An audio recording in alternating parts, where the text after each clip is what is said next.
దేవునికి స్తోత్ర. దేవుని బిడ్డారా, చిన్న మాట మనము చదువుకొని దేవుని వాక్యంలోనికి మనము ముందుకు సాగుదాము. ముందుగా మీ అందరికీ ఈస్టర్ శుభాకాంక్షలు. దేవుని బిడ్డారా, మత్తయి సువార్త 24వ అధ్యాయము 6వ వచనం చదువుతున్నాను. ఆయన ఇక్కడ లేడు, తాను చెప్పినట్టే ఆయన లేచి ఉన్నాడు. దేవుడి మాటలు మన వెంటలో దీవించును కాక. ప్రార్థన చేద్దాం. ప్రేమగల దేవాన్ని పొందిన ఇంతవరకు చేత ప్రారంభం నుంచి ఇప్పుడు నడిపించిన గొప్ప దేవ, సమయవంతున ఆయన కొద్ది నిమిషాలు చదువుబడిన లేఖన భాగము అయ్యా మా అందరితో నాయన ఫలింపజేయండి. మా అందరితో మీరు మాట్లాడండి. మాకు నాయన నీ సత్యము బయలుపరచండి, నీ ఆత్మస్వరమును వినిపించున్నాను. యేసునామమున అడుగుతున్నా మా పరమ తండ్రి, ఆమేన్. దేవుని పరిశుద్ధ నామమునకు స్తోత్రము కలుగును గాక. దేవుని బిడ్డలారా, చదవబడిన లేఖన భాగములో ఆయన ఇక్కడ లేడు, తాను చెప్పినట్టే ఆయన లేచి ఉన్నాడు అని లేఖనము సెలవిస్తూ ఉంది.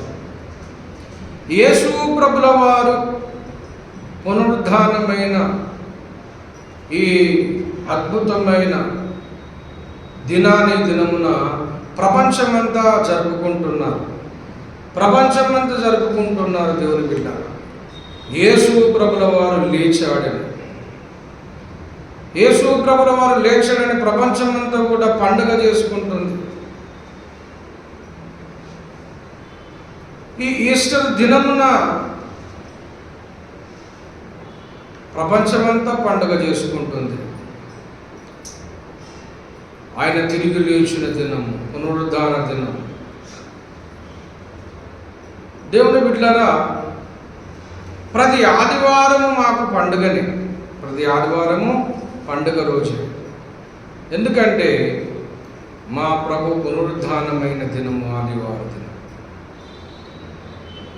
ఆదివారమునైనా మరణమును గెలిచి లేచిన రోజు, మరణము గెలిచి లేచిన దినము. దేవుని బిడ్డలారా, మరణమును గెలిచి ఆయన ఆదివార దినమున లేచి సజీవుడయ్యాడు. యేసు ప్రభుల వారు సర్వమానవాళి కోసం ప్రాణం పెట్టాడని మనకందరికీ తెలిసిన విషయం. ఆయన అందరి కోసం ప్రాణం పెట్టాడు. ఆయన లేచాడు అంటే మరణమును గెలిచి లేచాడు.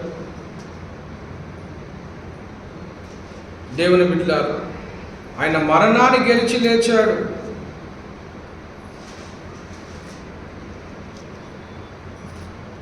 యోహాను సువార్త 20వ అధ్యాయము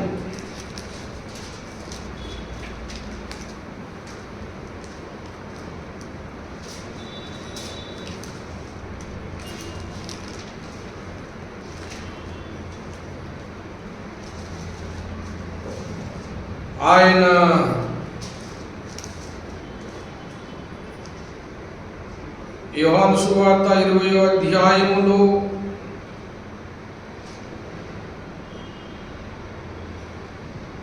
20వ అధ్యాయము అంతటా కూడా మనం చదివినట్లయితే ఆయన యొక్క మరి పునరుద్ధానం కోసం చెప్పబడింది. అలాగే మత్తయి సువార్త 28, మార్కు సువార్త 16, లూకా 24లో కూడా ఈ విషయాలు చెప్తా ఉన్నాడు. అయితే యేసు ప్రభుల వారు తిరిగి లేస్తాడు అనేది అనేకసార్లు చెప్పబడ్డది. లూకా సువార్త 24వ అధ్యాయం 7వ వచనం చదువుతున్నాడు. మనుష్య కుమారుడు పాపిష్ఠుడైన మనుషుల చేతికి అప్పగింపబడి సిలువ వేయబడి 3వ దినమున లేచునని ఆయన మీతో చెప్పిన మాట జ్ఞాపకము చేసుకొనుడని వారితో చెప్పాడు. దేవుని బిడ్డలారా, ఆయన 3వ దినమున లేచు అదే అధ్యాయం 46వ వచనంలో చెప్తాడు, క్రీస్తు శ్రమపడి 3వ దినమున మృతులలో నుండి లేచునని. మృతులలో నుండి ఆయన మృతుల నుండి యేసు ప్రభుల వారు లేచాడు. దేవుని బిడ్డ, యేసు ప్రభుల వారు లేచాడు. ఆయన అందరి కోసము, సర్వమానవాళి కోసం మరణమైనాడు, సమాధి చేయబడ్డాడు. తర్వాత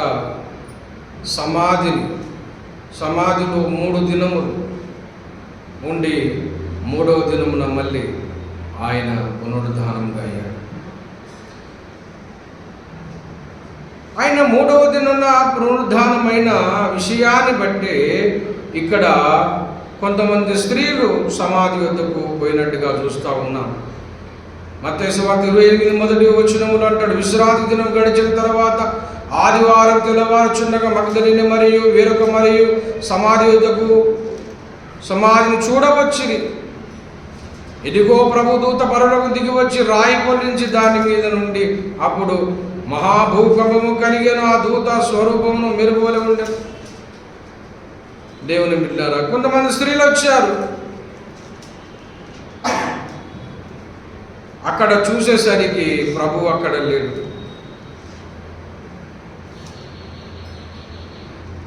చూడవచ్చారు కానీ వారు అక్కడ లేరు. దేవుని బిడ్డలారా,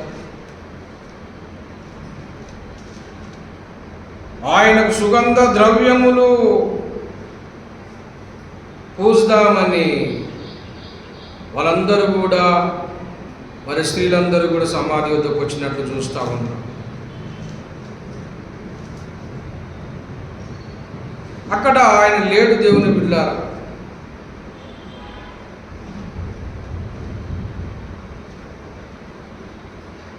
యేసు ప్రభుల వారు లేడు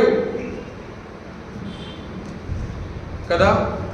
ఆ మాట మనము గమనించినట్లయితే యోహాను సువార్తలో అంటాడు, 26-20వ అధ్యాయంలో చెప్తున్నాడు,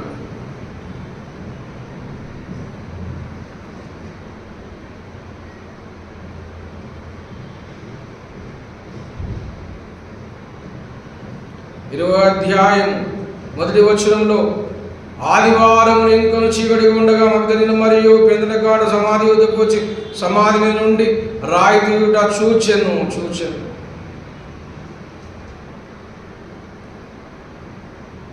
ప్రభు సమాధి నుండి తీసుకొని పోయి సమాధి నుండి రాయి తొలగించుట చూశారు. అక్కడ ప్రభువు లేడు. అప్పుడు చెప్తా ఉన్న, ప్రభు సమాధిని తీసుకొని పోయి ఆయన ఎక్కడ ఉంచురో ఎరగమని చెప్పాను. దేవుని బిడ్డలారా, అందరూ పోయారు చూద్దామని, కానీ యేసు ప్రభుల వారు అక్కడ లేడు.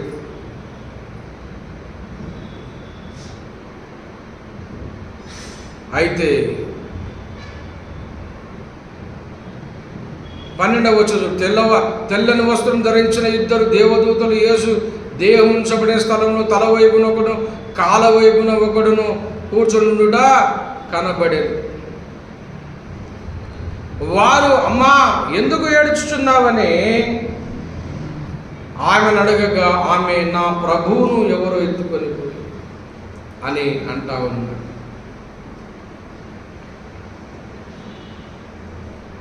దేవుని బిడ్డలారా,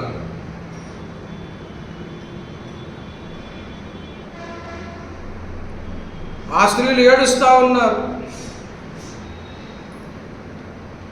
కానీ దేవుని బిడ్డలారా, అంతకు మునిపే యేసు ప్రభుల వారు లేచినట్టుగా మనం చూస్తూ ఉన్నాం. యేసు ప్రభువు లేచాడు.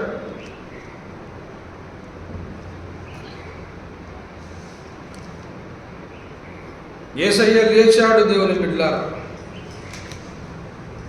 లేచి అనేకులకు ఆయన కనబడ్డాడు.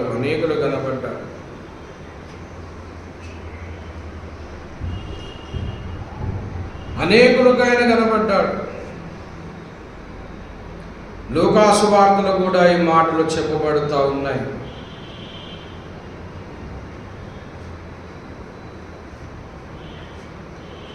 లూకా సువార్తలలో కూడా ఈ మాటలు చెప్పబడుతూ ఉన్నాయి. వారు ఆయన యుద్ధకు వచ్చి చూసినప్పుడు యేసు ప్రభుల వారు పునరుద్ధానుడై లేచారు. ఆదివారం తెల్లవారుచునగా స్త్రీలు సిద్ధపరచు సుగంధ ద్రవ్యము తీసుకొని సమాధి వద్దకు వచ్చి సమాధి మీద ఉండబడిన రాయి దొల్లింపబడ చూచి లోపలికి వెళ్ళింది, కానీ ప్రభు యేసు దేహంలో వారికి కనబడలేదు.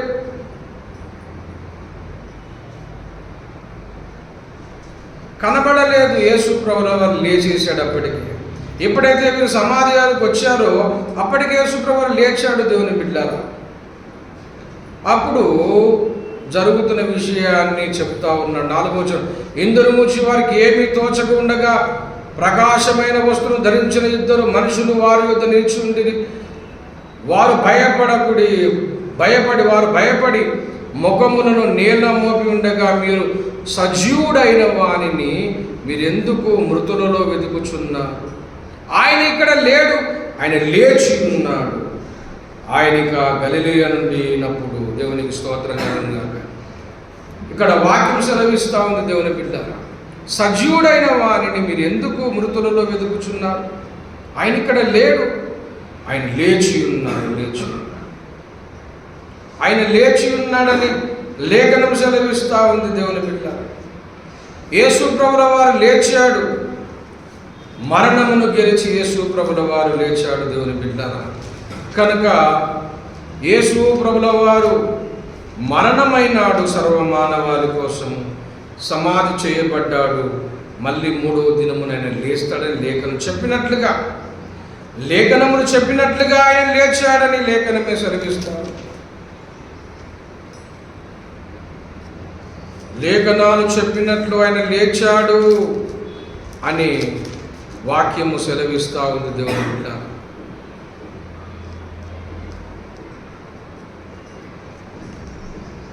లేఖనాలు చెప్పినట్లుగా ఆయన లేచున్నాడు. దేవుని బిడ్డ, కనుక క్రీస్తు శ్రమపడి 3వ దినమున మృతుల నుండి లేచు. యేసు ప్రభువు లేచాడు కదా. ఎన్నో లేఖనాలు చెప్తా ఉన్నా యేసు ప్రభువు లేచాడు. ఒక విషయాన్ని మనం గమనించాలి, ఏంటంటే యేసు ప్రభుల వారు అనేకుల కొరకు సర్వమానకు వారి కోసం మరణమైనాడు, సమాధి చేయబడ్డాడు, మళ్ళీ లేచాడు. కనుక ఈ దినమున సమాధిలోనే ఉండిపోలేడు యేసు ప్రభుల వారు. సమాధిని, మరణాన్ని గెలిచి ఆయన లేచాడు. మరణము ఆయనను బంధించుట అసాధ్యమని కూడా లేఖనము సెలవిస్తూ ఉంది. అపోస్తల కార్యము 2:24 ఆ మాట చెప్పబడుతుంది. మరణము ఆయనను బంధించుట అసాధ్యము గనక దేవుడు మరణ వేదనను తొలగించి ఆయనను లేపెను అని చెప్తాడు. మరణ వేదనను తొలగించి దేవుడు లేపాడు. యేసు ప్రభుల వారు మరణమును గెలిచి లేచాడు. యేసయ్య ఎన్నో శ్రమలు పడ్డాడు. దేవుని బిడ్డలారా, శిలువ వేదనలు పడ్డాడు. దాదాపు 8 గంటలు శిలువ యాత్ర, శిలువ మోస్తూ, శిలువ మీద ఎంతో శ్రమ, గాయాలు అనుభవించి ఆయన తన ప్రాణమును అర్పించాడు. శిలువ వేదనను ఆయన అనుభవించాడు. తర్వాత దేవుని బిడ్డలారా, ఆయన మానసికంగా కూడా ఆయన ఎన్నో వేదన అనుభవించాడు. యేసును ఎంతోమంది ద్వేషించారు, దూషించారు. అన్యాయంగా ఆయన మీద అన్యాయమైన తీర్పు పొందాడు. ఎన్నో దూషణలు యేసు ప్రభుల వారి మీద చేశారు. తర్వాత ఆయన పాతాళపు వేదనలు కూడా ఆయన అనుభవించాడు. పాతాళపు వేదనలను ఆయన అనుభవించాడని లేఖనము సెలవిస్తూ ఉంది. దేవుని బిడ్డ, 22వ కీర్తనలో ఆ మాట చెప్పబడుతుంది. 22వ కీర్తన మనం చూడగలిగితే,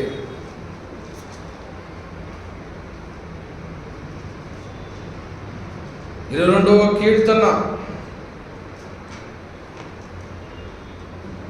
15వ వచనం, నా బలం ఎండిపోయి చెంకు పిల్ల చిల్ల పెంకు వలె ఆయను, నా నాలుక దవడను అంటుకొని ఉన్నది. నువ్వు నన్ను ప్రేతల భూమిలో పడవేసి ఉన్నావు, కుక్కలకు నన్ను చుట్టుకొని ఉన్నాయి, కుక్కలు నన్ను చుట్టుకొని ఉన్నాయి, దుర్మార్గ గుంపు కూడా నన్ను ఆవరించి ఉన్నారు అని చెప్తా ఉన్నాడు. నన్ను ప్రేతల భూమిలోనికి పంపించావు. దేవుని బిడ్డారా, ఒక విషయాన్ని గమనించాలి. యేసు ప్రభువు శిలువ వేదన అనుభవించాడు, మానసికంగా ఆయన అనుభవించాడు. 22వ కీర్తన 1వ వచనం అంటాడు, నా దేవా నా దేవా నువ్వు నన్ను ఎలా చెడి విడిచితివి అని. 22వ కీర్తన ఇక్కడ చెప్పబడుతున్న మాటని యేసు ప్రభుల వారు ఏలి ఏలి లామా సబక్తాని తన ప్రాణమును విడిచాడు. ఇది 22వ కీర్తన యొక్క ప్రవచనం. యేసయ్య ఎంతగా శ్రమ పడ్డాడు అంటే శిలువ వేదన పడ్డాడు. ఒళ్ళంతా గాయాలు, పంచగాయాలు పొంది రక్తం గడ్డగా ఆయన మారాడు. అంత మాత్రమే కాదు, ఆయన మానసికంగా కూడా వేదన పడ్డాడు. తన వారే ఆయనను దూషించారు. తన వెంబడిన 12 మంది శిష్యులు చివరికి ఆయన వదిలేసి వెళ్ళిపోయారు.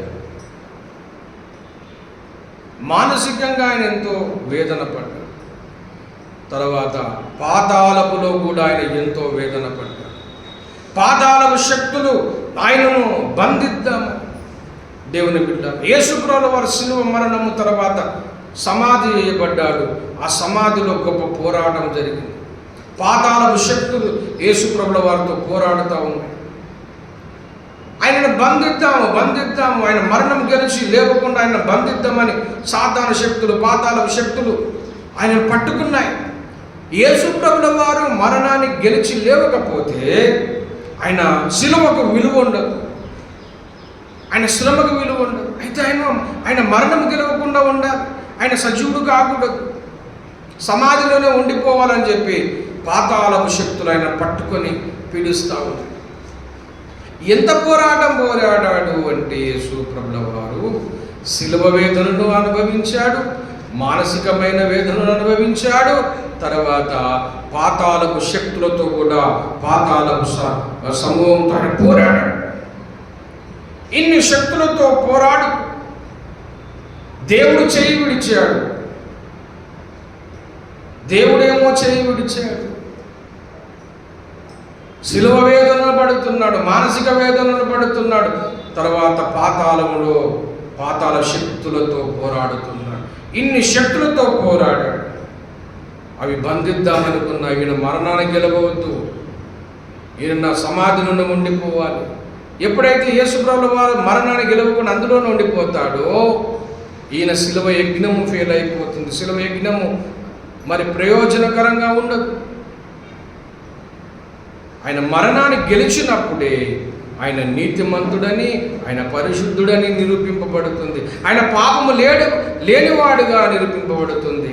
ఆయన మరణము గెలిచినప్పుడే మరణించిన మనను కూడా లేపుతాడనే నిరీక్షణ మనకు కలుగుతుంది.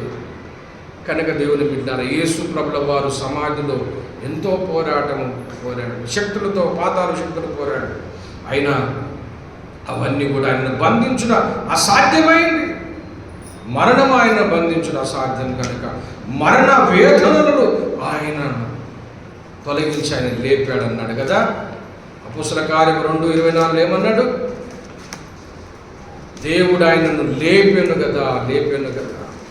మరణం ఆయనను బంధించుట అసాధ్యం గనక దేవుడు మరణ వేదనను తొలగించి ఆయన యేసు ప్రభుల వారు మరణ వేదన అనుభవించాడు. దేవుని బిడ్డలారా, మరణ వేదనను దేవుడు అనుభవించాడు. కనుక ఈ దినమున యేసు మరణము వ్యర్థంగా లేదు, ఆయన మరణ వేదన వ్యర్థంగా లేదు. ఆయన సిలువ వేయబడ్డాడు సర్వమానవాళి విమోచన కోసం, సమాధి చేయబడ్డాడు, ఎంతో పోరాటం చేశాడు, అన్ని శక్తులను ఓడించాడు, మరణాన్ని గెలిచి మళ్ళీ లేచాడు. మరణము గెలుచుట ఆయన నీతిమంతుడని, ఆయన దైవ కుమారుడని, మనను కూడా ఆయన లేపుతాడనే నిరీక్షణ మనకు ఆయన పునరుత్థానం వలన కలిగింది. కనుక దేవుని బిడ్డ, ఆయన లేడు ఇక్కడ, ఆయన లేచాడు. తాను చెప్పినట్లుగా ఆయన లేచాడు. యోహాను సువార్త కదా, అదే చెప్పాడు కదా.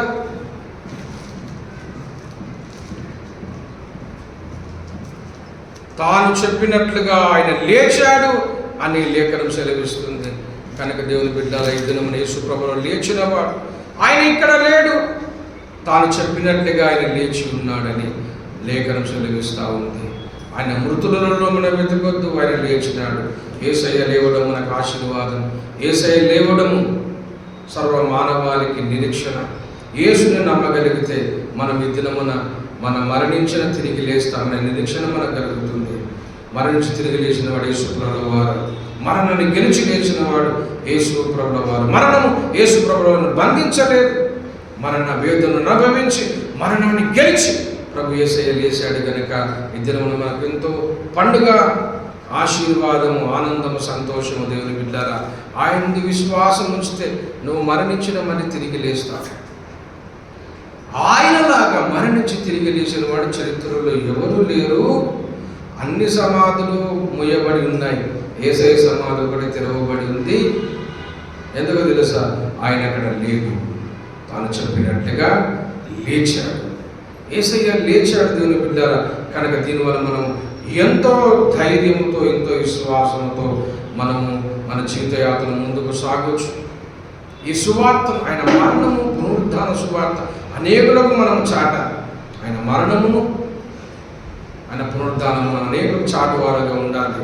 దేవుని బిడ్డారా, ఈ దినమున మన ఆయనను బట్టి అతిశయించాలి, ఆయన బట్టి ఆనందించాలి, సంతోషించాలి. ఆయన బట్టి సంతోషించి ఆనందించాలి, ధైర్యం తెచ్చుకోవాలి. దేవతలు అనబడిన వారు, దేవులు అనబడి ఎంతోమంది ఉన్నారు, కానీ అందరూ కూడా లేచిన చరిత్ర ఎవరికి లేదు, యేసు ప్రభుల వారికే ఉంది. ఆయన మరణం ఒక చరిత్ర, ఆయన సమాధి చేయబడడం ఒక చరిత్ర, సమాధిని గెలిచి లేచిన ఒక చరిత్ర. గనక లేచిన దేవుని నమ్ముకున్నామా? లేచిన దేవుని నమ్ముకున్నాం.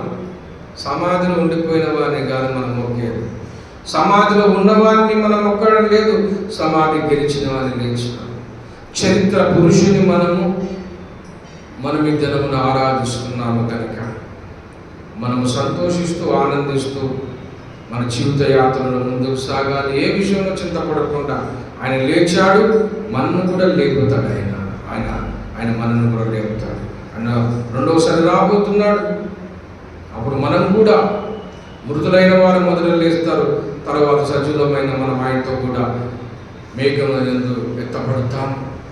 ఈ నిరీక్షణ మనకు దేవుడు ఇచ్చాడు. కనుక దేవుని బిడ్డలను ఇటు కృప, ఇటు ఆశీర్వాదం మనకు దొరికింది. సర్వమానవాళికి ఇటు కృప కలిగినట్లుగా మనం ప్రార్థన చేసుకుందాం. తనలో ఉంచండి ప్రార్థన. ప్రేమ కలిగిన మా పరిశుద్ధ పరమ తండ్రి యేసయ్యా, నీకు వందనాలు ప్రభువా. ఆయన ఇక్కడ లేడు, తాను చెప్పినట్టుగా లేచి ఉన్నాడు. అయ్యా నీకు స్తోత్రాలు ప్రభువా.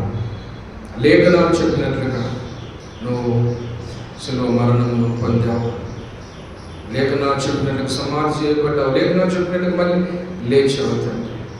చరిత్రలో ప్రభు ఎంతోమంది ఆరాధిస్తున్న, ఆరాధన అందుకుంటున్న వారు ఎంతోమంది ఉన్నారు, కానీ మరణాన్ని గెలిచిన వారు ఎవరు లేరు. నజరేయుడైన యేసుక్రీస్తు వ్యక్తి తప్ప ఇంకెవరు మరణాన్ని గెలిచి లేరు. నువ్వే నిజమైన దేవుడు, సత్య దేవుడవు అని నా ఇందు మూలంగా మాకు అర్థమవుతుంది. అనేకులకు అర్థమవునట్లుగా నీ కృప చూపించే, నీ యందు విశ్వాసం నుంచి మానవుని పొంది రక్షణ పొంది కృప అందరికీ దయచేయమని నేను స్తుతిస్తూ ఆరాధిస్తూ యేసు నామమున అడిగి వేడుకుంటున్నాం మా పరమ తండ్రి, ఆమేన్. తండ్రి దేవుని ప్రేమ, కుమారుని కృప, పరిశుద్ధాత్మ సన్నిధి కూడుకున్న మనకును పూర్వకమందున సకల భక్త కోటికి సదాకాలం తోడే ఉన్నాము కాక. ఆమేన్, ఆమేన్. యేసు రక్తమే చే, ప్రవేశ రక్తమే చే, ప్రవేశ నామ సంపూర్ణ విజయం కలుగును కాక. ఆమేన్.